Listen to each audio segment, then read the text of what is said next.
ఒక్క మాట ఇంకొక మాట ఇయ్యాల సందర్భం కాబట్టి చెప్తా ఉన్నా. మీరు చూసుంటారు ఇయ్యాల నిన్న మొన్న వార్తలు గత 5 రోజులుగా ఏమైతుందంటే ఎప్పుడైనా సరే పవర్ అంతా ఒకరిద్దరి చేతుల కేంద్రీకృతం అయితే ఏమైతుందంటే ఇక దాని దుష్పరిణామాలకు ఇవాళ భారతదేశంలో ఏవియేషన్ రంగంలో జరుగుతున్నది ఒక ఉదాహరణ మీకు. గత 5 రోజులుగా మొత్తం ఎయిర్పోర్ట్లన్నీ రైల్వే స్టేషన్లు బస్ స్టాండ్ల కంటే అధ్వానం అయిపోయినాయి. ఎక్కడికక్కడ వేలాది మంది తన్నుకుంటాను కొట్టుకుంటాను ఎయిర్పోర్ట్లలో. తెలుసా ఎందుకో? ఇండిగో వాడు మొత్తం బంద్ పెట్టిండు. ఎందుకు బంద్ పెట్టిండు?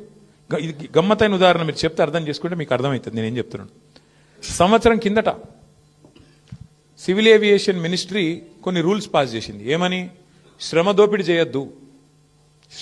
చేయొద్దు, వారానికి ఒక పైలట్ అంటే ఆయన గింతనే నడపాలి, ఇంతకంటే ఎక్కువ నడపద్దు అని చెప్పి సంవత్సరం కింద రూల్స్ పాస్ చేసిండ్రు. సంవత్సరం కిందటనే వాళ్ళు కొన్ని డైరెక్షన్స్ ఇచ్చిండ్రు. DGCA, director general of civil aviation. IndiGo, air India రెండే ఉన్నాయి భారతదేశంలో, ఇంకోటి లేడు. ఇప్పుడు ఏమైందంటే ఇది లిటరల్గా 2 వ్యక్తుల చేతులు మొత్తం భారతదేశంలోని విమానయానం మొత్తం 2 సంస్థల చేతులు ఆధీనం అయిపోయింది. ఏమైంది వాళ్ళ దానివల్ల? సంవత్సరం కింద కేంద్ర ప్రభుత్వం చెప్పినా శ్రమ దోపిడీకి అలవాటు పడ్డోడు దాన్ని మార్చుకోక పని చేయలే, ప్రత్యామ్నాయం ఏర్పాటు చేసుకోలే. దాంతో ఏమైంది?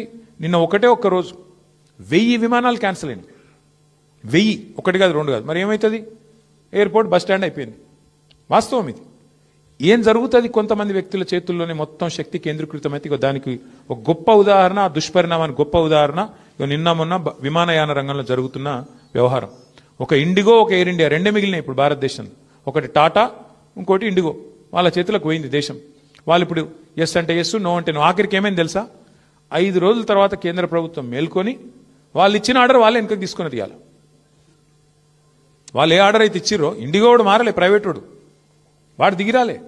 నేను తప్పు చేసినా ఒప్పుకుంటలేడు. వానికి ఫైన్ వేసే దమ్ము లేదు ప్రభుత్వానికి. ఏమైంది ఆఖరికి? ప్రభుత్వం ఇచ్చిన ఆర్డర్ ప్రభుత్వం వెనకకి తీసుకుని ఇంకొక టైం ఇస్తాము అని చెప్పి తగ్గక తప్పని పరిస్థితి వచ్చింది. ఏమైతుంది? శక్తి మొత్తం, సంపద మొత్తం కొంతమంది చేతుల్లో కేంద్రీకృతం అయితే అంటే ఒక గిదవుతుంది. పోర్టులు, సీ పోర్టులు, రైల్వేలు మొత్తం ఇచ్చేస్తే ప్రైవేటులకు, అది కొంతమంది చేతుల్లోనే ఉంటే వాడు మునిగితే మొత్తం దేశం మునుగుతుంది. దానికి గొప్ప ఉదాహరణ ఇవాళ మన కళ్ళ ముంగట